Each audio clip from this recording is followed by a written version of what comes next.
mulheres, negros, povos originários, sigla LGBTQIA+, povos periféricos.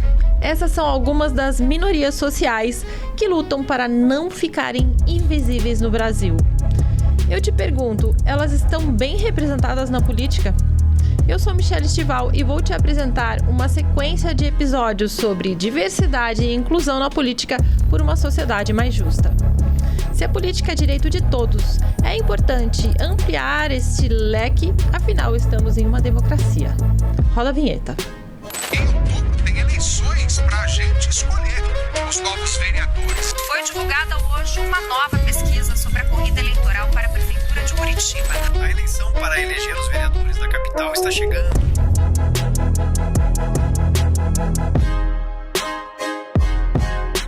Para discutir todas essas questões, trazemos aqui 3 pessoas que representam essas minorias e que entendem sobre essa pauta, e eu vou pedir para que elas mesmas se apresentem. Vamos começar pela Mayra Nunes. Mayra, por que você está aqui sentada nessa mesa hoje?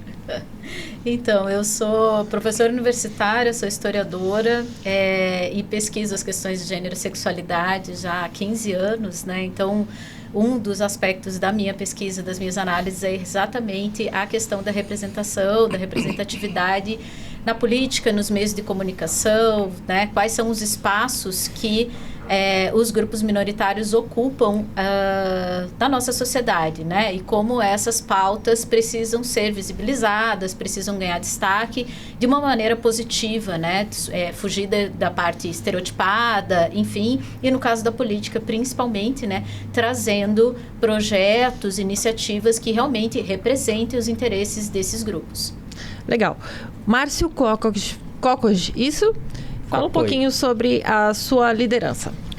Bom, meu nome é Márcio Cocos, sou do povo Caingangue, sou da terra indígena Mangueirinha, sudoeste do estado do Paraná.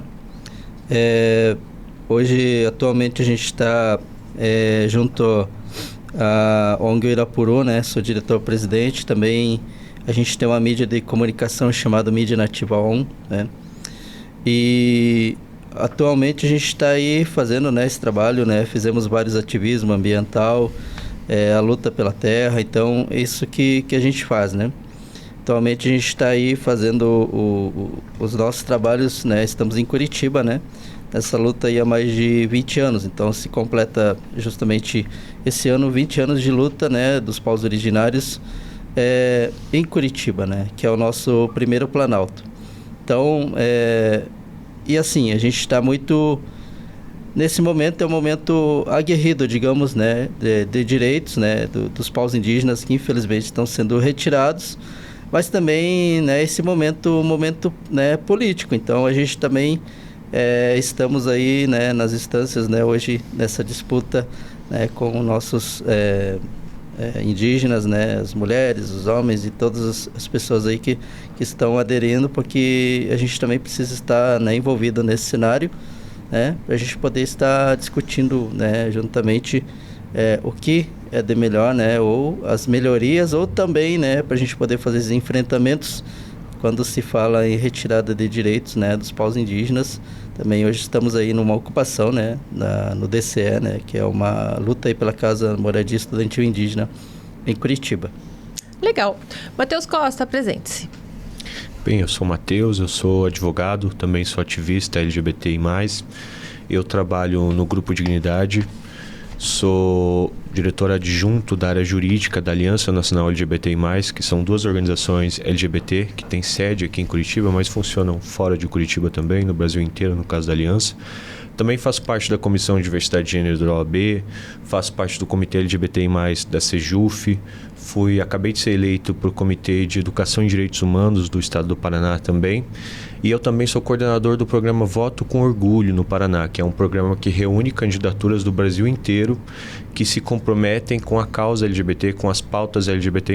Então eu participo de todos esses espaços e mais outros também, todos de luta e garantia de direitos das pessoas LGBT+. Legal, sejam todos bem-vindos a esse debate de hoje. Para introduzir a relevância do nosso assunto, o produtor Bruno Abate, ele organizou e narrou alguns dados sobre várias minorias no espaço público, então roda esse VT para a gente ver. Quando um cidadão vota para eleger um candidato político, ele não está só escolhendo alguém com as pautas em que ele acredita. Claro que isso importa e muito, mas ele está principalmente escolhendo alguém com quem ele se identifica, ou melhor, que o representa. Por isso que muitas vezes temos vereadores, deputados, senadores tão diferentes entre si, porque eles são reflexo do povo e de sua pluralidade de ideias e identidades. Isso é super saudável para um debate. Mas já que estamos falando de representatividade, será que todas as pessoas, grupos, parcelas e minorias já estão incluídas no espaço da política? Não, com certeza não. Esse papo é sobre diversidade, inclusão e representatividade. Afinal, cadê os povos originários, as pessoas negras e pardas, as mulheres, a sigla LGBTQIA+? Tem muita gente que ainda não ocupa um espaço grande nos parlamentos. Tá chocado com isso? Pois vou te mostrar alguns dados. O primeiro deputado federal eleito representante dos povos originários foi Mário Juruna, só em 1983. Hoje, temos 5 indígenas na Câmara dos Deputados, dentre 513 parlamentares. Pouca representatividade ainda, né? E as pautas continuam. A marginalização dos povos, as queimadas e a destruição de suas aldeias no norte e o apagamento de sua cultura. Agora, vamos falar de orgulho? Na verdade, não temos muito do que se orgulhar ainda. A população LGBTQIA+, morre todos os dias no Brasil por crimes de homicídio. Somos o país que mais mata essa minoria no mundo. Segundo dados da ONG Grupo Gay da Bahia, GGB, a cada 34 horas morre alguém do grupo no Brasil. Entendeu por que precisamos dessas pessoas nos legislativos e executivos do país, né? Foi só em 2003 que o Congresso Nacional instituiu o Dia Nacional do Orgulho LGBT. E mesmo assim, nunca tivemos uma pessoa trans ocupando lugar na Câmara de Curitiba, por exemplo. E por aí vai. Se formos falar de representatividade feminina, você sabe quem foi a primeira mulher vereadora de Curitiba? Maria Olímpia Carneiro Moschel, em 1947. Mas desde então, só tivemos 31 mulheres ocupando as 522 cadeiras disponíveis em quase 80 anos. Isso é menos de 6%. Te convenci? A população negra também não fica de fora dessa discussão. Em um país onde os casos de racismo aumentaram em 127% em 2023, segundo dados do Anuário Brasileiro de Segurança Pública, pensar que ainda temos 14% da população que acredita não existir racismo é um dado muito negativo. Esse segundo indicativo vem de pesquisas do jornal Poder 360, o qual traz também que 10% das pessoas questionadas não querem nem opinar sobre a causa. Tá vendo como a diversidade é importante? É questão de garantia de direitos humanos e democracia para todas as pessoas, não só no Brasil, como no mundo todo. Dar um exemplo, começando pela cidade, é plantar aquela sementinha em prol da mudança das futuras gerações. Se você faz parte dessas e de outras minorias, não deixe de lutar por um mundo melhor, se envolver com a política do seu município, do seu estado e do seu país e, principalmente, lutar por políticas públicas para seu grupo, seja como cidadão, seja como parlamentar. E se você não é dessas minorias, fique tranquilo. A diversidade não tira seu espaço de representatividade também. Precisamos pensar na política como direito de todos e não só de alguns. Vai por mim. É um bom caminho para fazermos um mundo melhor para os nossos filhos, netos e todos que estejam aí por vir. Esses dados, eles assustam. A gente entende aqui na comunicação da Câmara que é pela política que a gente muda essa situação. E eu acredito que vocês que estão aqui também entendem isso. E eu gostaria que as pessoas que estão nos assistindo entendam também. A política ela que vai promover as mudanças que a gente precisa na sociedade, tá? Vou começar com a Mayra, com a pergunta seguinte. Representatividades e minorias são um tema recente de debate. Quando isso começou a ser debatido historicamente, Mayra, como é que a discussão das minorias na política de forma geral aconteceu? Então, acho que o primeiro ponto que a gente precisa pensar quando a gente fala da discussão da representatividade é que a representação é a base da democracia, né? Então, se a gente está falando da possibilidade de escolher representantes, a gente precisa, né, ter esta possibilidade, cada grupo, né, de ter alguém que represente seus interesses, suas pautas, suas demandas, que são específicas. O que acontece no Brasil especificamente, enfim, outros países, mas nós aqui temos essa característica do nosso passado colonial, é que primeiro, né, nós temos a própria construção da política sendo feita apenas por uma pequena elite, né, colonial, homens brancos, né, os senhores de escravos, os senhores de engenho, né, os representantes da coroa portuguesa, enfim.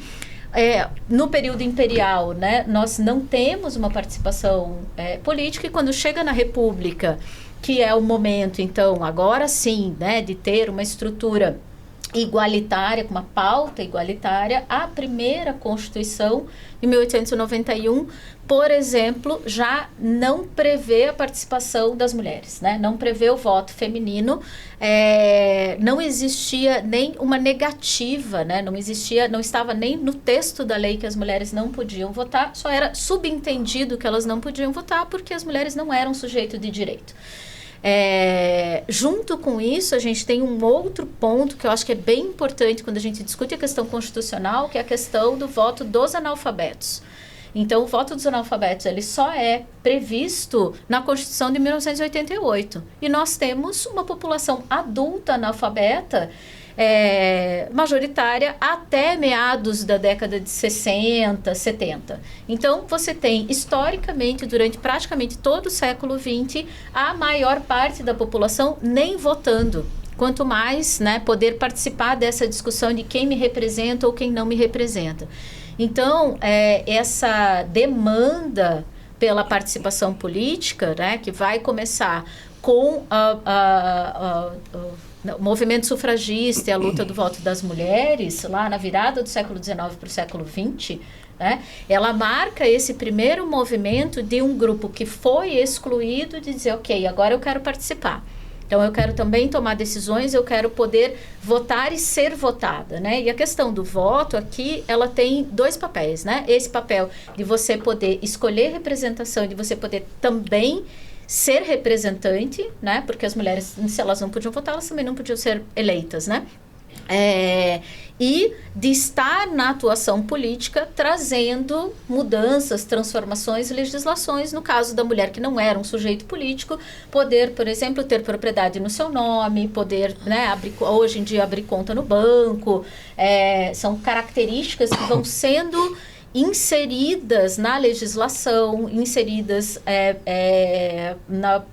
nos direitos das mulheres, porque, né, nesse primeiro momento elas eram dependentes, tuteladas ou pelos seus pais ou pelos seus maridos, né? Inclusive, na primeira versão da legislação de direito ao voto da mulher, só mulheres casadas ou viúvas, né, ou solteiras com renda própria que poderiam ser poderiam votar e ser candidatas, né? Então, é uma história aí de uma demanda, né, de ocupação de espaços, e se no Brasil nós não tivermos especificamente uma lei, por exemplo, de segregação racial, como aconteceu nos Estados Unidos, ao mesmo tempo, a população não branca, né, e aqui a gente vai incluir também a participação indígena como tutelada do Estado, também não tem acesso a essa participação política, né, acesso ao voto e a possibilidade de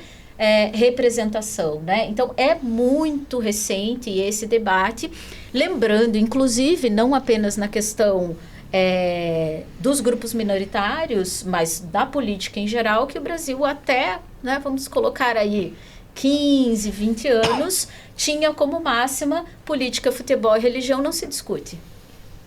Então é isso, quer dizer, a gente não discute política, como assim, né? E onde fica a nossa participação, onde fica a nossa conscientização, onde fica a nossa possibilidade de participar da política, né? Parênteses, e aí... a gente já tem, inclusive a gente tem um podcast desse, já foi gravado, inclusive temática. Já está no ar com esse tema, tá? Se alguém quiser assistir, tá muito legal esse episódio.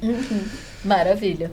Então, acho que só para, né, concluir aqui esse primeiro pensamento da participação, né, a gente vai ter um debate público sobre a política com as redes sociais. Né? E aí, já dentro da dinâmica do que é o debate das redes sociais, né? Então, no primeiro momento existia uma conversação, um diálogo, né? Uma possibilidade de debate mesmo, E hoje em dia a gente não tem mais, né? É um discurso de ódio, enfim, a gente tem toda a produção de conteúdo com robôs, né? Enfim, conteúdo pago que está ali exatamente para menosprezar, diminuir ou apenas levantar a polêmica, né? Porque a gente sabe que existe, ao mesmo tempo que o debate minoritário ganha força, o debate antiminoritário ganha força, né? Então, os grupos políticos conservadores, né? E aí, os que vão dizer que não existe racismo, os que vão dizer que o feminismo e o movimento LGBT que ia mais tá destruindo a família, né? O movimento da mineração, do agro, né? No enfrentamento à questão da demarcação dos territórios indígenas, que é uma violência gigantesca, né? Então, a gente tem uma força política com muito capital econômico que está combatendo não apenas no discurso, mas no investimento, né? Tem muito dinheiro circulando na produção de conteúdo, as chamadas fake news. Eu sei que vocês já fizeram também um episódio sobre, né, sobre essa temática, né, o que a gente chama no geral de fake news, que é essa produção de um conteúdo falso, mentiroso, enganador, com dados, né, que não são dados reais, mas que ajudam a convencer a opinião pública e a criar esse pânico, né? E aí você vai tendo características bem específicas de para onde esse pânico vai sendo direcionado para evitar as conquistas, né? Evitar a própria representatividade. Então, assim, não vote nessas pessoas, né? Porque elas vão querer usar a política para impor a sua ideologia, né? Para querer, enfim, destruir a democracia no país. Aí você vai ter, né, uma série de discursos que circulam por aí, que são discursos exatamente para combater as políticas. E o que é importante é que essas minorias vão para a luta. Sim. Corram atrás. E aí vamos. E eu acho que a próxima pergunta é muito interessante aqui, porque é o seguinte: a gente foi atrás tivemos dificuldade de encontrar aí alguns participantes dos povos indígenas para participar aqui, para entrar no podcast. Por quê? Porque eles estão candidatos, muitos deles estão candidatos, e isso é muito bom, porque mostra que eles estão interessados em entrar no universo da política. E isso tem aumentado a participação dos povos indígenas no interesse deles na política. E aí eu vou lançar uma pergunta lá para o Márcio: como é que você enxerga essa ascensão dos povos originários na política? Isso está aumentando no Brasil? É interessante porque a ascensão ela inicia quando nós tivemos o primeiro parlamentar indígena do Brasil eleito, no município de Mangueirinha, chamado Ângelo Cretan, no ano de 77. No qual a gente é da família e a gente tem isso como uma grande conquista, porque ele era um visionário da causa, né? Então ele entendia que talvez futuramente, né, a gente ia precisar. Então, nesse período de 77, aquele período ainda obscuro, né, um período, infelizmente, período da ditadura militar, e que ele teve, assim, muitas restrições, inclusive documentais, assim, a gente tem história disso, para poder se candidatar, né? E ele conseguiu se candidatar, se candidatou e foi eleito vereador, né, naquele período pelo município de Mangueirinha.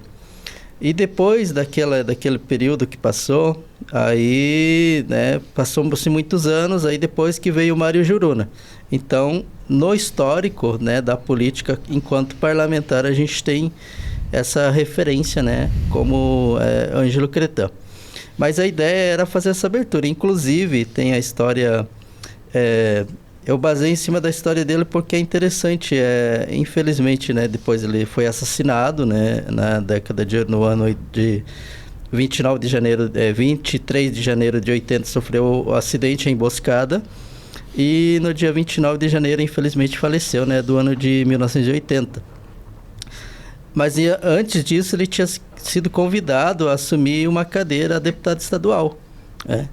Talvez, se ele tivesse assumido, não teria acontecido o que aconteceu com ele. Então, mas ele pensando no povo dele, pensou, nossa, se eu deixar meu povo, vou ter que ir a Curitiba, ficar lá, e aí vou deixar a aldeia, e aí o povo vai ficar aí sozinho, a gente não vai poder cuidar. Então, talvez por isso, mas o pensamento político, talvez nesse sentido, da gestão pública se iniciou nessa época, né? Aí depois veio o Mário Joruna e entre outros tantos hoje que são, né, indígenas hoje que são prefeitos, que são vice-prefeitos, que são vereadores, as nossas indígenas aí que são deputados federais, né? Então, mas essa caminhada se inicia ali, né? Então esse era um dos pontos. Então, hoje no Brasil a gente tem, né, esse desafio.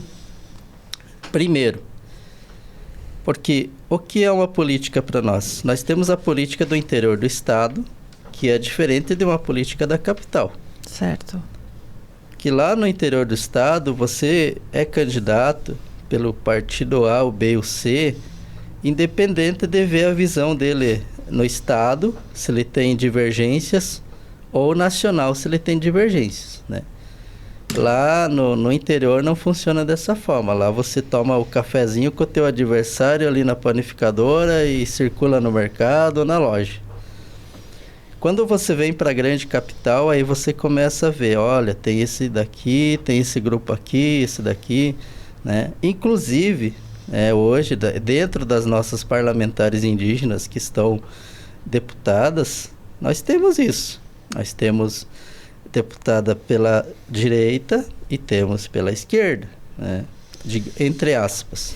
Mas no mundo indígena não tem esse direito e esquerda, que nós não temos isso, né? Nós não vemos por isso. Portanto, que é uma grande dificuldade, não é somente para nós indígenas, eu acho. Acho que é para todos. Para você ver o alinhamento, né? Primeiro, eu assim, quando eu estava em Mangueirinha, eu fui presidente de partido de esquerda, digamos, em tese. Mas eu peguei e li tudo o estatuto dele, né? O que dizia, o que direcionava, e talvez é isso que a gente tem que ter as percepções. Mas eu venho assim com a mentalidade de hoje para esta conversa da seguinte forma. A gente tem, né, esses assédios dos partidos hoje nos nossos indígenas. Olha, venha para o meu partido que, né, a gente vai sair candidato, tal, você vai ajudar. Mas às vezes sem ajuda nenhuma. É somente para agregar. Não tem esse investimento com o que é feito com os outros. Isso é bem claro, né? Não existe esse investimento.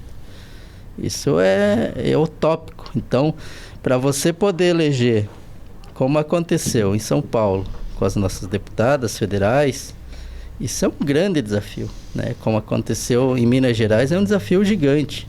Você tem que mobilizar um povo todo. E justamente, né, esse é o desafio da gente poder eleger nossos indígenas dentro de uma capital, até mesmo no município pequeno. Por exemplo, Mangueirinha que eu citei, depois do Ângelo Cretano, nunca mais tivemos. Você disse que é só para ter o número. Eles chamam, os partidos chamam só para constar. Olha, aqui nós temos inclusive povos originários constando entre os nossos candidatos, mas não que eles realmente apoiem que vocês cheguem lá, cheguem no parlamento. Exatamente, eu imagino dessa forma, porque se você tem um apoio de costura, nós temos hoje, por exemplo, nós temos o Mato Grosso. Mato Grosso tem uma população indígena gigante, assim como uma população que poderia apoiar. Temos o estado do Amazonas, né? Por exemplo, o Maranhão, a pessoa sai de lá e vê esse candidata, né, por São Paulo e foi eleita, mas por uma mobilização de outros setores que queriam, né? Então talvez o nosso desafio enquanto indígena é que a gente também consiga fazer esta aliança, né, além de nós entre indígenas nos comunicarmos, né, para poder lançar as nossas candidaturas, nós também fazer aliança com outros grupos, né, com outros segmentos que possam, né, que a gente possa aderir e possa ter uma mesma bandeira de luta. Então, o grande desafio talvez também seja isso, né? E talvez o grande desafio maior hoje, né? Eu venho para um desafio maior. é que, assim, a gente parar de agregar nesses partidos. A gente parar de somar nesses partidos. Mas a gente ter o nosso partido, Partido Indígena. Da causa nossa. Não somente da causa nossa, mas da causa em que a gente possa agregar outros segmentos que possa também estar ajudando nas demandas deles. Eu acho que talvez esse é um grande desafio nosso. E aí eu tenho uma pergunta para você. Se você tivesse esse lugar só de vocês, quais são as principais pautas que vocês vão apresentar? Vocês têm essas pautas, né? Mas quais são? Me mostra e fala para quem está ouvindo, para quem está assistindo, quais são as principais pautas dos povos originários? Bom, primeiramente, a primeira pauta.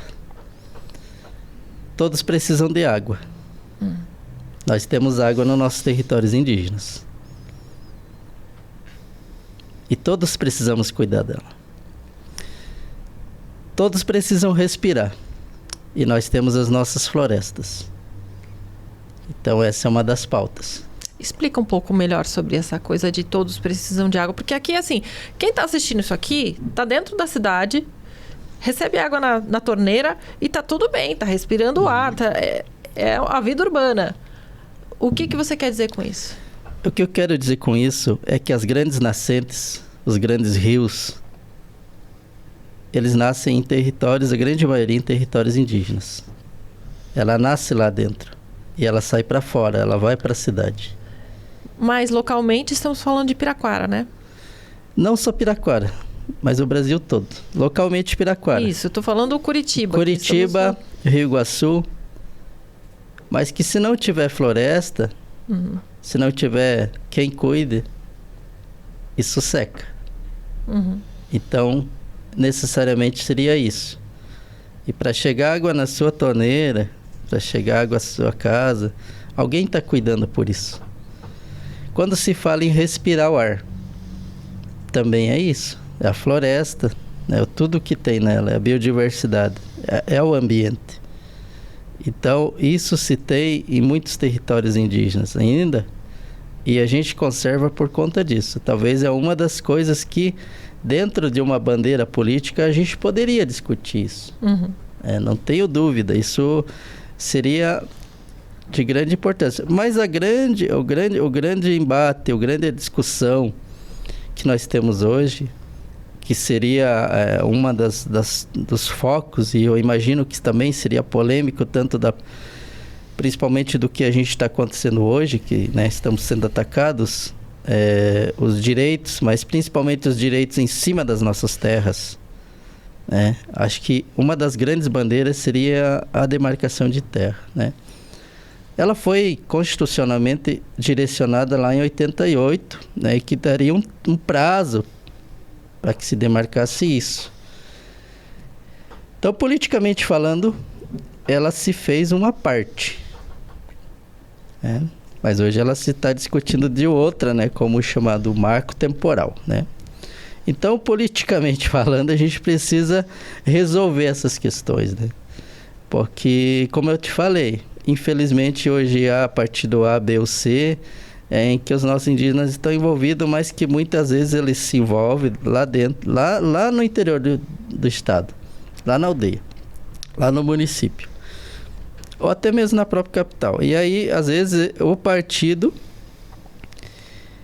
na estadual ou na nacional, ele defende o outro lado, né? Ele defende justamente aquele que está atacando os direitos dos povos originários, dos povos indígenas. Então, a gente também precisa começar a estudar essa compreensão. Mas é como eu te falei, se a gente não tiver uma linha, talvez uma linha partidária indígena que seja, aí a gente ainda, infelizmente, a gente vai ter que trabalhar dessa forma. Mas a partir do momento que a gente tiver isso, com certeza a gente vai também estar trabalhando essas pautas e talvez umas outras, né, em relação à questão ambiental, à relação cultural, que é isso que nós, povos originários, temos para poder somar, né, com a sociedade brasileira. Essa questão de você respeitar um território indígena, porque o território indígena preserva as origens da natureza, porque é ali que se cuida do meio ambiente, porque é ali que se cuida de um território sagrado que que vai se perpetuar por muitos anos? Então, as pessoas, elas olham assim, né? Tem um lema, né, no Brasil, né, que o agronegócio utiliza muito, que é muita terra para pouco índio, né? Mas o que eles não entendem é justamente isso, o sagrado, o que tem dentro da floresta, os animais, as cachoeiras, os rios, os tipos de floresta, né? Eu, por exemplo, eu sou do povo Caingangue. E aqui em Curitiba a gente tem o povo Caingangue, temos o povo Guarani e o povo Xetá.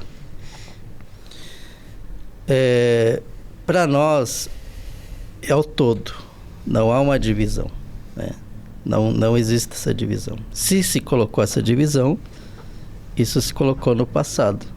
Primeiro nos aldeários, depois criaram reservas, considerando nós como animais. Então foi essa a história que se colocou. Se nós éramos 5 milhões, fomos reduzidos a 1.000, né, a milhares ainda, e hoje a gente voltou a milhões, né? Hoje a gente está na casa aí de 1.600, 1.600.000, mais ou menos, né? Falando mais de 300 línguas e somos 200 e poucos povos. Então, é uma diversidade. Então, quando se fala em justamente isso, a questão ambiental é o foco. Eu tenho tem uma história para contar para ti, né? Eu, antes do meu lado espiritual, antes de acontecer a grande pandemia, 2 anos atrás ocorreu uma grande situação no Brasil e que está acontecendo nesse momento, que foi as grandes queimadas, né? As grandes queimadas. E o que ocorreu naquelas grandes queimadas? Animais morreram sufocados, a água sufocou, né? A água secou, e nós estamos prevendo algumas coisas. E 2 anos depois ocorreu justamente a pandemia, em que levou milhares de pessoas, entes de famílias, né, que não tiveram acesso. Essa é uma outra questão, que é mais questão pública mesmo, mas dentro da linha espiritual e do que eu acredito e da mãe natureza, é a chamada cobrança. Da mesma forma que ela morreu há 2 anos antes, ela também veio e fez o mesmo processo. Infelizmente, o que aconteceu no estado do Rio Grande do Sul é a mesma coisa. O rio, aqui em Curitiba mesmo, tem vários rios por baixo da cidade. Que as pessoas, né, infelizmente, nós seres humanos, né, eu digo nós porque somos todos nós, a gente tenta desviar o caminho deles. Aprisionamos eles. Aprisionamos. Né? O Ivo e o Belém estão aprisionados. Exatamente, mas é a mãe natureza. E a mãe natureza, ela tem um espírito, então você não sabe o quanto que ela é tão forte e qual o momento que ela vai se revoltar. Em algum momento, infelizmente, pode acontecer isso, né? Então a gente precisa ter esses cuidados. Então, quando se fala em a questão, né? Nós estamos hoje numa grande bacia, Piraquara. Mas nós temos uma grande bacia aqui no nosso estado, que se chama Aquífero Guarani. E a grande bacia, né? Assim como na Amazônia, os rios são superficiais em cima, né? Nós já é subterrâneo, então eu posso dizer que nós temos a grande bacia de água.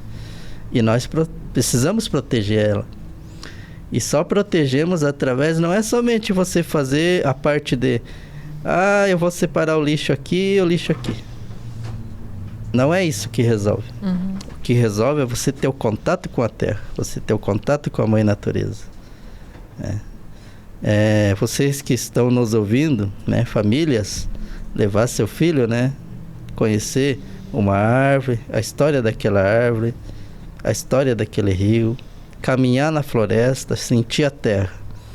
Porque hoje nós somos muito aprisionados na cidade da pedra e a gente perde esse contato com a natureza.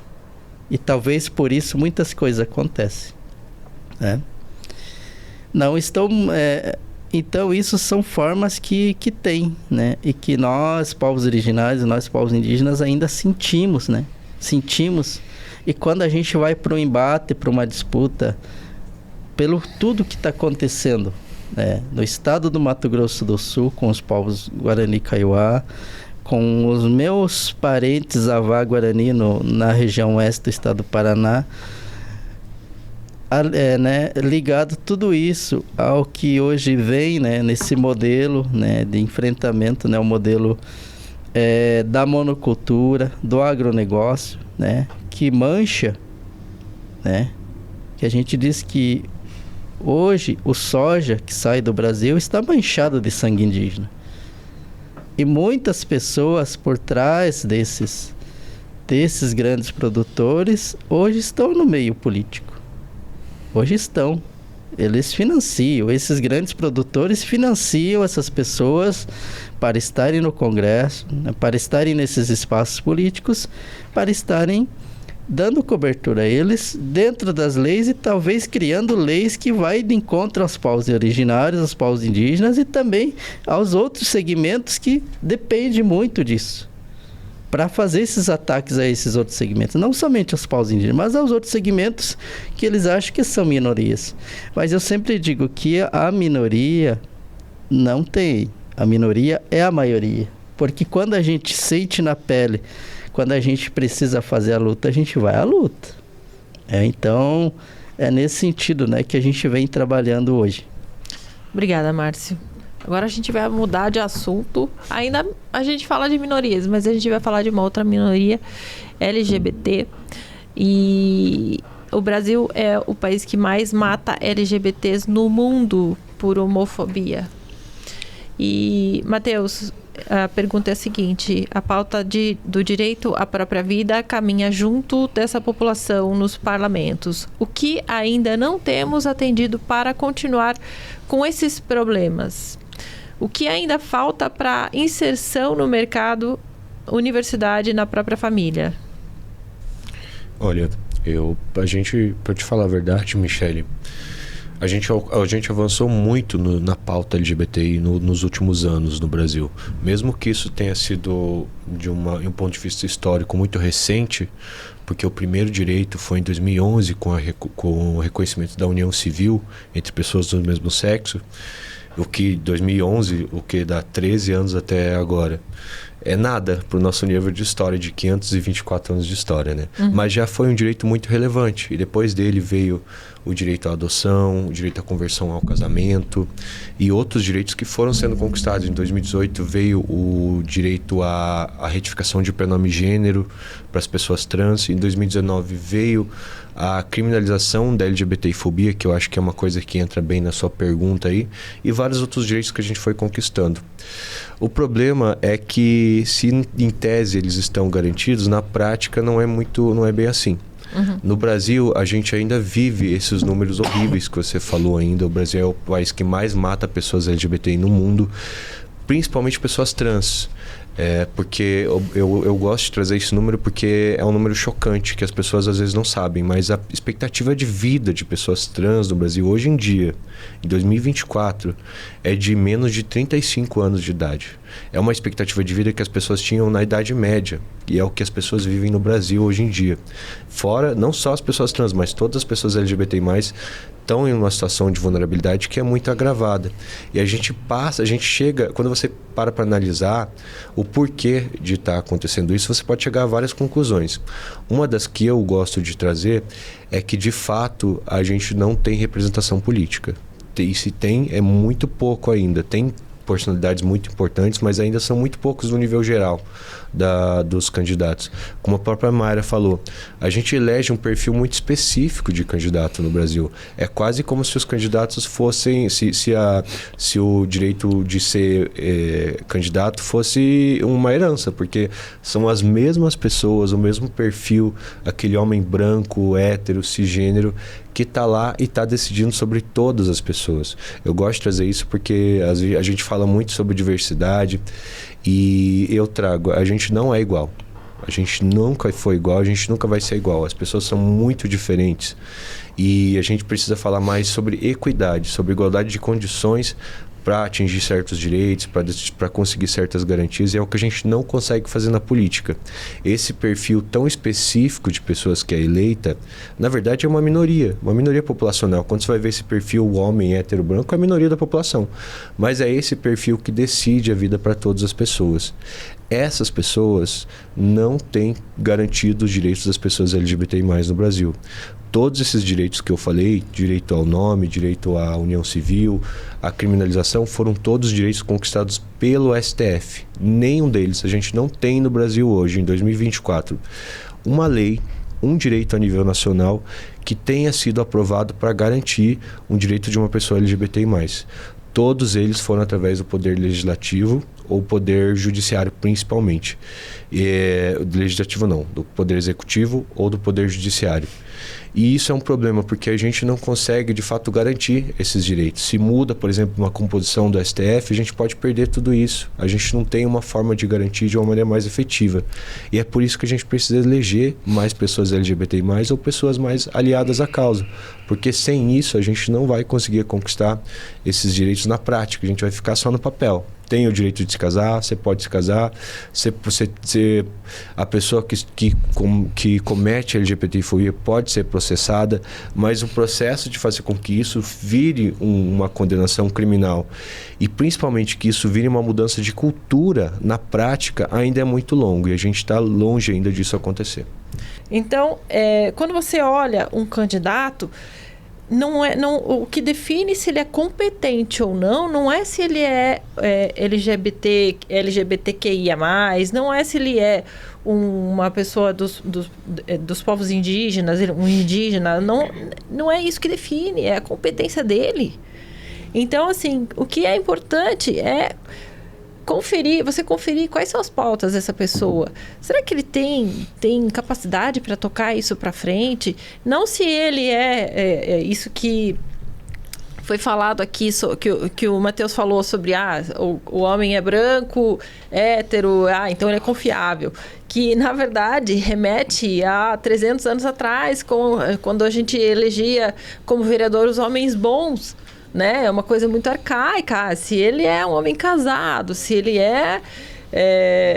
trabalha, enfim, era uma lista de coisas do homem comum, né? Mas existem pautas que são muito importantes e que elas não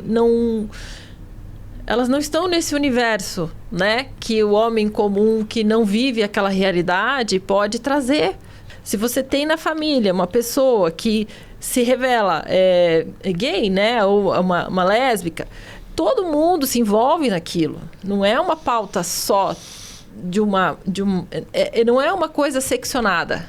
É de todo mundo. Então, é importante abrir esse leque. Vamos abrir as ideias, né? Vamos pensar nessa eleição como uma coisa que a gente poderia pensar em candidatos que são... E eu acrescento, Michele... Pode falar. Se a gente precisa pensar se aquele candidato ou aquela candidata reflete de fato os valores que a gente quer ver na política, porque a gente não vê muito isso. Será que aquele candidato que tem o maior poder eleitoral de fato vai defender os direitos que eu acredito, vai defender os valores que eu acredito? A gente não pensa muito nisso. E isso é um problema do Brasil que já tem anos. Todas as pessoas elas estão sendo convidadas a se afastar da política, quando o movimento devia ser exatamente o contrário. Você participar da política cada vez mais para você entender sobre o que se trata, para você não ser enganado, para você conseguir eleger pessoas e pautas que realmente representem o que você defende. Isso, as pessoas acabam votando naquela carinha que é mais conhecida, né? Então, se é mais conhecido, é mais confiável. Tem o jingle mais grudento, né? Decorou o número, é alguém que viu e fez uma piada ali no horário eleitoral e aí marcou, né? O voto, nosso voto, eu acho que talvez para a vereança seja mais forte isso, né? É um voto na cara mais conhecida, no nome mais conhecido, na campanha mais eficaz e não no projeto, né? nas pautas, enfim, no que essa pessoa pretende fazer se for eleita. Mayra, eu ia te perguntar uma coisa aqui também. As minorias já se mobilizam efetivamente na pauta política ou temos uma descentralização? E como podemos aprender com a história para garantir mais políticas e espaços no parlamento? Então, eu acho que a gente precisa pensar algumas frentes aí que são muito urgentes. Um primeiro movimento seria educação política mesmo, né? Educação política nas escolas, nada no modelo, né, estudos sociais, o SPB que existia lá no tempo da ditadura, não é nada disso, mas, por exemplo, né, quando a gente eu estudei, né, na época lá, a estrutura da cidade e o prefeito, então, por exemplo, conhecer, entender o que são os 3 poderes, o que é uma federação, o que faz, qual é a instância do município, qual é a instância do estado, qual é a instância do poder federal, o que cada um desses poderes faz, o que faz o executivo, o legislativo, o judiciário. A gente tem uns debates aí, agora ele falou do STF, né? Então hoje a gente está vivendo uma disputa aí entre Câmara, né? O Congresso Nacional e o STF, que as pessoas, no geral, não sabem nem o que cada um faz, né? E aí ganha quem grita mais alto. A força midiática faz isso, né? Então, primeiro, uma educação política, para que a gente entenda a importância de se entender, de se perceber como sujeito político. Porque é isso, eu não gosto de política. E aí, quanto mais a política vai ficando complexa e vai entrando em discursos e em brigas, e, né? Eu não brigo por política. Ué, mas você não briga por política, vai brigar por quê? Né? Se política é o que traz a tua existência, o que traz o teu, todo dia, o teu salário, o ônibus que você pega, né? A atividade que você exerce, o que você tem direito ou não tem direito de fazer. Define o seu comportamento. Né? Que define, né? Define até como você deve se comportar. Exatamente. O que você vai estudar na escola, tudo passa pela definição política. Como é que você vai se afastar disso, né? Então, esse seria um primeiro ponto. E aí, no caso, né, das discussões minoritárias, eu trabalhei muitos anos na educação básica, né? Então, assim, existe um déficit ainda, né, dessas discussões, de uma atualização de conteúdo. A gente continua estudando, né, o Muita Terra para Pouco Índio, que é muito isso, né? Então, os portugueses chegaram, tinham os índios aqui, e eles ocuparam e pronto, os índios desaparecem da história e voltam lá quando a gente vai falar da sociedade contemporânea para dizer, agora eles estão brigando por terra. Né? E aí? Os negros contribuíram com a feijoada, o samba e a capoeira, os índios contribuíram com a rede e a mandioca e, né, o banho. É isso. Então, em muitos casos, nossos livros didáticos ainda trazem esse discurso, né? Nós não temos... e quando nós temos, não temos uma atualização, e quando nós temos iniciativas, por exemplo, como a inclusão das pautas de diversidade, como pautas transversais, né, no material didático, nas diretrizes para a educação básica, aí vem, né, o espantalho, o fantasma, da ideologia de gênero, e aí, né, aí vem a escola sem partido, aí a gente vai tendo uma série de iniciativas que são iniciativas que vão inibindo. E aí a questão na mobilização da opinião pública, né, as pessoas entenderem o que está sendo votado lá. Porque quando a gente vota, ou a gente vota num candidato que a gente nem sabe quem é, né? Ou mesmo quando a gente escolhe, não, eu vou escolher, então eu vou olhar aqui as propostas e tal, mas depois você não acompanha o que essa pessoa está fazendo. Você não sabe o que está sendo votado na Câmara, você não sabe o que está sendo votado no Congresso, o que está em pauta. A gente vê agora os recortes de vídeo, né, do TikTok, só um trechinho da fala, é uma fala polêmica, daí um dizendo que o racismo isso, o outro dizendo que as feministas aquilo, e que a família não sei o que e tal, né, vai ganhando a opinião pública, as pessoas vão se afastando da política, vão dizendo, isso aí, né, eles que se entendam, eu já sou obrigada a votar, então eu voto em qualquer um, né, e infelizmente a gente ainda tem esta cultura. Como a gente está tendo agora, né, o aumento da questão da discussão da participação, o uso das redes sociais, é fundamental que cada vez mais a gente tenha produção de conteúdo de qualidade das campanhas, dos partidos, dos grupos, né? Ensinando a votar ensinando o que cada um faz, né? Não é apenas vote em mim.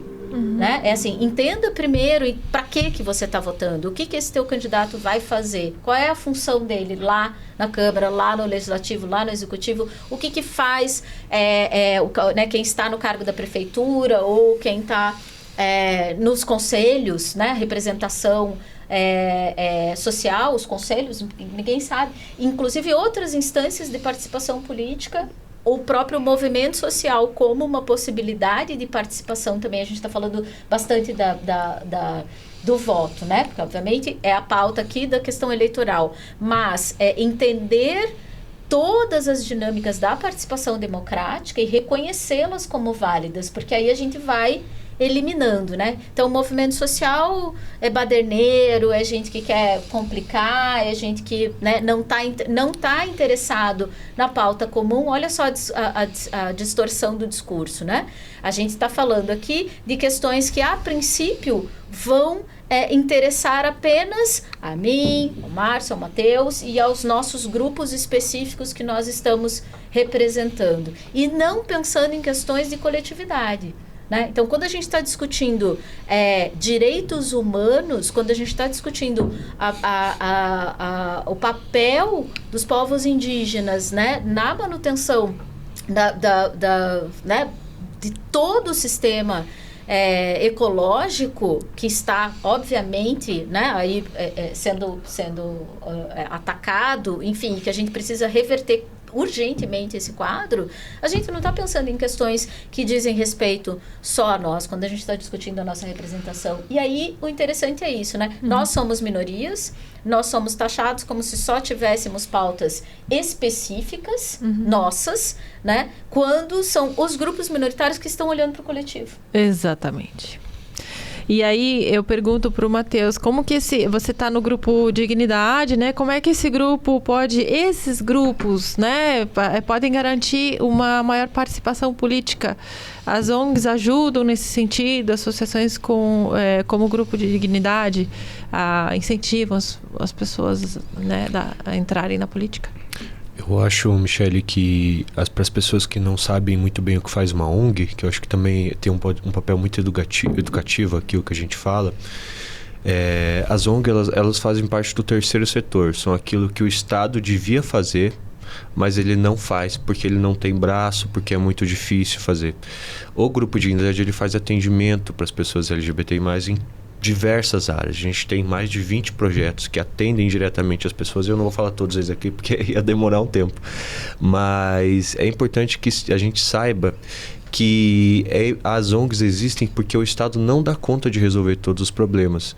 E elas são o resultado, a prova de que a sociedade precisa se mobilizar também para fazer com que as coisas sejam feitas. Muitas vezes a gente recebe pessoas lá que chegam até o Estado e não conseguem um bom atendimento ou que tem medo de chegar até o Estado, uma pessoa que já sofreu algum tipo de violência, que foi em uma unidade de saúde ou chegou a algum outro equipamento do Estado e que ela não se sentiu acolhida lá. E se não houvesse uma ONG específica para atender ela, essa pessoa ia ficar sem atendimento, ia ficar sem um direito básico dela. Então as ONGs existem para isso. Eu acho importante falar também, no mesmo sentido do que a Mayra falou, que a gente representa grupos minoritários de fato, né? Minoritários politicamente, não socialmente, não numericamente, porque às vezes, por exemplo, as mulheres são a maioria da população, mas mesmo assim é um grupo minoritário, porque tem menos direito, tem menos políticas públicas. E esses grupos minoritários, ao longo da história inteira, assim como as pessoas indígenas e as pessoas LGBTI+, sempre foram colocados de espantalho. O problema da sociedade é porque esse grupo faz isso, é porque esse grupo existe, então a gente tem que combater isso. E isso é um problema muito grave, porque isso faz com que esses grupos sejam apagados, como a própria Mayra falou, como se a gente tivesse só uma pauta, se tivesse só a pauta LGBT. Não, a pessoa LGBT só pode falar sobre questões LGBT. A pessoa indígena só pode falar sobre questões indígenas. E não é assim, a gente passa por todos os tipos de problema. A gente precisa entender essa importância para a gente não sofrer esse apagamento. Porque é muito fácil para um grupo majoritário atacar um grupo minoritário. Então é muito fácil eu fazer um vídeo, não, agora a pessoa trans vai destruir a família, porque isso vai atingir a maioria das pessoas e você vai ter um bom retorno. Mas será que de fato é isso que representa? Será que uma pessoa trans lutando pelos direitos dela, lutando pelo direito de... qualquer direito de ir ao banheiro, de ter respeitado o seu gênero de acordo com a sua identidade, será que de fato é isso que é a discussão? Esses questionamentos são muito importantes para mim. Ok. As campanhas aumentaram, as políticas públicas também aumentaram e são efetivas na sua visão como parte do grupo? Aumentaram sim. Ao longo dos últimos anos tem aumentado muito o número de candidatos LGBT.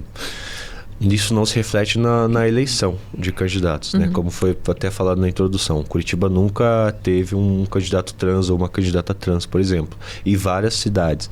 A gente traz isso porque a participação política é essencial. A gente consegue no ativismo, através de ONGs, através do movimento social, ir até certo ponto de luta. E você chega nesse limite, você não passa dele. Porque você precisa de uma representação política eleita para você conseguir avançar.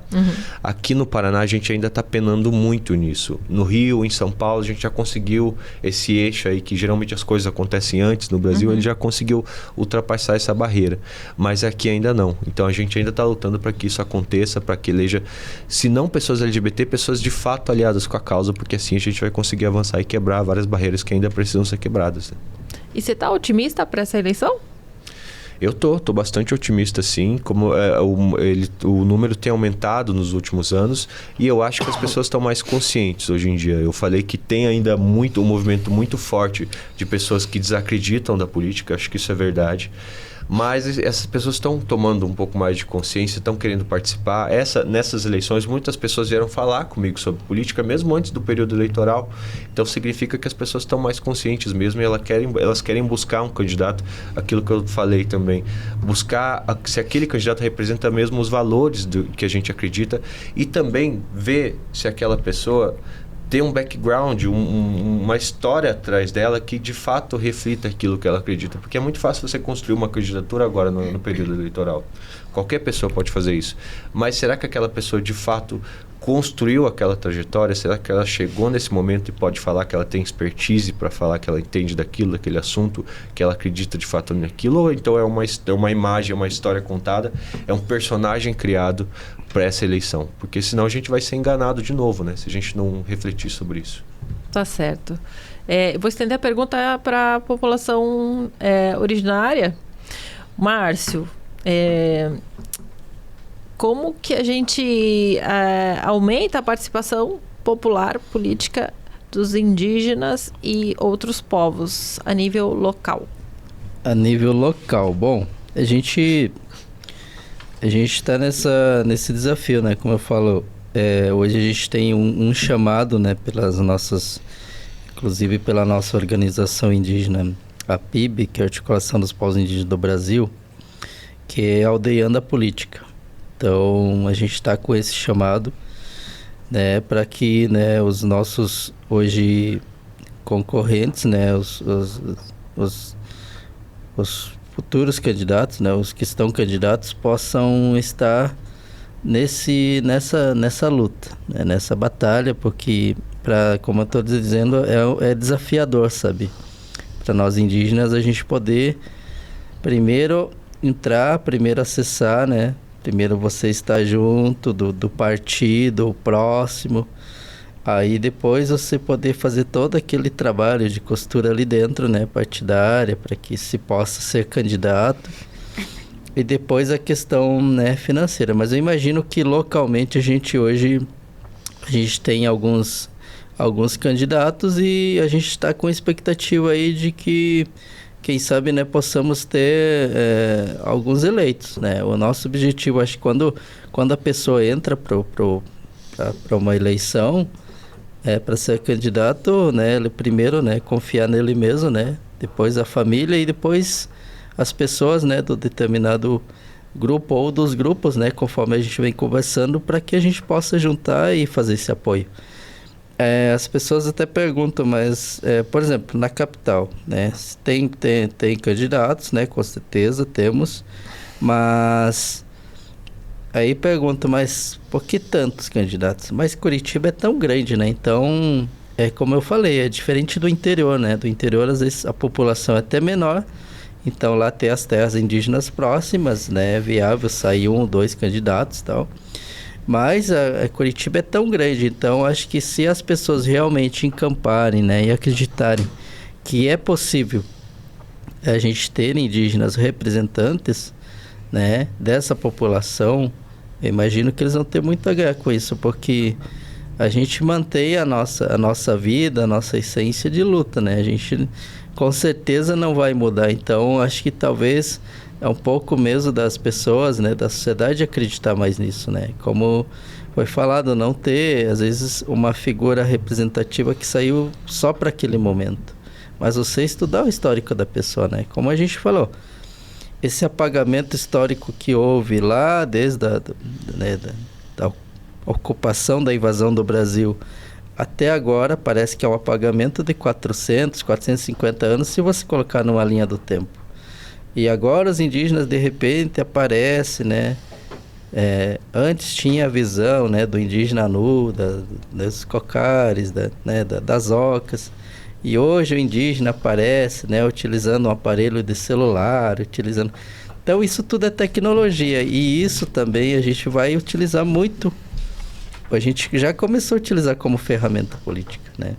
A gente utiliza como uma ferramenta política no sentido de não somente da política da aldeia para uma liderança local, mas uma ferramenta para poder estar mostrando o que há das nossas lutas e também da nossa cultura. Então, e também a gente vai trazer isso como uma ferramenta para mostrar as nossas propostas, né? Então, é desafiador, mas a gente precisa primeiro acreditar nisso. Então, esse é o chamado, né? A gente tem nossos aldeando a política e imagino que a gente, com certeza, sem política a gente não vive, né? A gente é no dia a dia, inclusive para nós indígenas, né? Porque a gente tem essa batalha já desde de muitos anos, então, desde a chegada, desde a invasão. Então, e a gente precisa, né, desse firmamento hoje, né? Precisamos acreditar mais, precisamos acreditar não só na população indígena, mas também nos outros segmentos que estão nessas disputas eleitorais, porque eu imagino que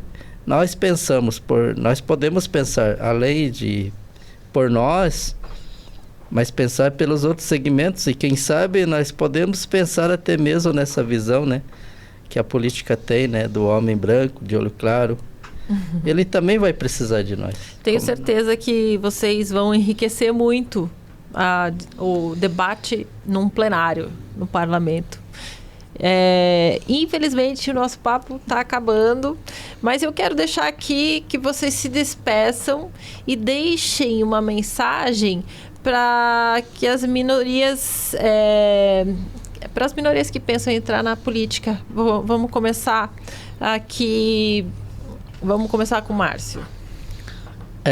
Bom, primeiramente agradecer, né, pelo espaço. Eu imagino que é de grande importância, de grande relevância a gente poder tá discutindo isso e poder trazer também, além do tema da política, outros temas que hoje estão a nível, né, regional, nacional, municipal, né, do que está acontecendo com a população, não somente indígena, mas com outras populações. Então, a mensagem que eu deixo é: primeiro, você que tem, né, o interesse, ou que está, ou que vai ser futuramente, porque a política, nós não somos profissionais de política, né? Primeiramente, a gente não é profissional. A gente sabe que tem políticos profissionais que vivem disso, mas a gente não é profissional. Mas a gente faz a nossa preparação, né? A gente tenta agora, se não der, tenta de novo. Acredito que é isso, né? A primeira coisa, não desistir, né? Se você desistir, acho que você tem que acreditar em você mesmo. Acho que as pessoas que hoje, né, das populações, né, que a gente chama de minoria, você acreditar em você mesmo. Você acreditar que você pode fazer a diferença. Acho que como eu disse, é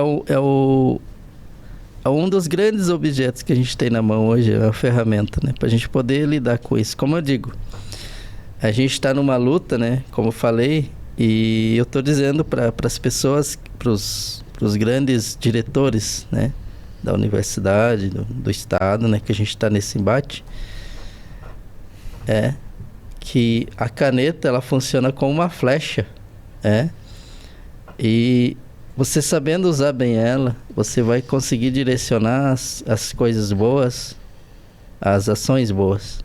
Então você precisa fazer isso. Então dizer a população que tem esse interesse, né, que entre e que coloque essa caneta, né, com a ponta de uma flecha, mas para funcionar da forma correta. A gente ficar só criticando, a gente não vai chegar a lugar nenhum. Então a gente precisa entrar para a gente poder saber o que está acontecendo e para a gente poder acompanhar. É isso. Perfeito. Matheus, dá a tua mensagem de otimismo e de incentivo aí para quem quer entrar na política. Primeiramente eu gostaria de agradecer, porque foi um papo sensacional aqui. Espero que ele continue ecoando aí na cabeça das pessoas que ouvirem, e convido todo mundo a ouvir. E eu gostaria de só fazer um lembrete para todo mundo que está ouvindo, que os nossos direitos nunca são dados, eles são sempre conquistados. São muitas pessoas que lutaram, que batalharam, e muitas pessoas que até perderam a vida para que a gente pudesse hoje em dia caminhar, para que a gente pudesse votar, para que a gente pudesse andar de mão dada na rua. E esses direitos, eles sempre vão estar em risco. Os direitos das populações minoritárias sempre vão estar em risco enquanto a gente não conseguir garanti-los de uma maneira eficiente. Então, não desistam da política. A política é a melhor forma de garantir esses direitos, de fazer com que a gente tenha dignidade de fato. E eu tenho certeza que nessas eleições a gente vai conseguir ser muito inteligente e eleger muitas pessoas boas. Legal.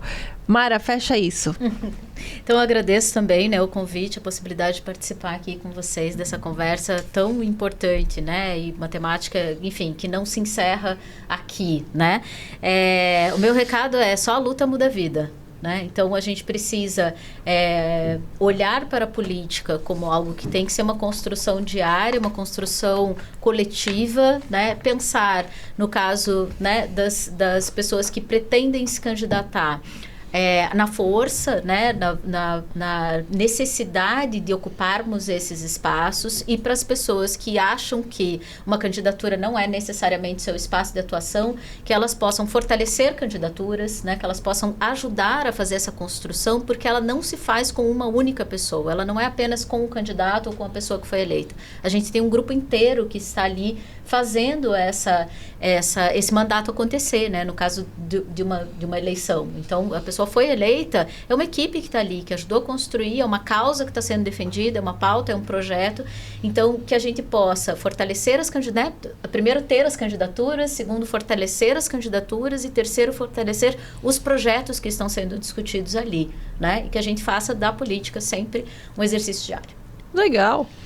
Se você que está assistindo se empolgou com o papo, quer pesquisar quem é candidato aí, um candidato diferente, que você acha que pode agregar, que pode trazer coisas novas aqui no parlamento da Câmara Municipal, vai lá na lista lá do TRE, tem lá as informações de cada candidato, pesquisa no Instagram, cada um tem seu perfil, vê quais são as propostas, vamos mudar um pouco, vamos trocar um pouco de... mudar a pauta que é sempre a mesma, né?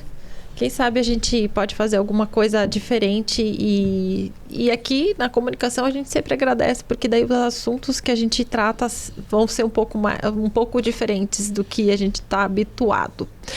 Bom, a conversa foi muito boa, eu pelo menos gostei bastante. Essa galera que mostrou que a gente tem que olhar para todos os grupos e parcelas da sociedade. Chega de invisibilidade. Nosso papo de representatividade e inclusão não acaba por aqui. Vamos falar sobre mulheres na política no próximo episódio. Gostou? Não guarde só para você, tá? Compartilhe esse vídeo.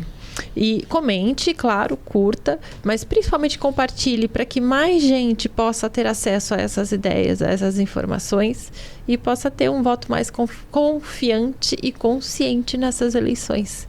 Muito obrigada.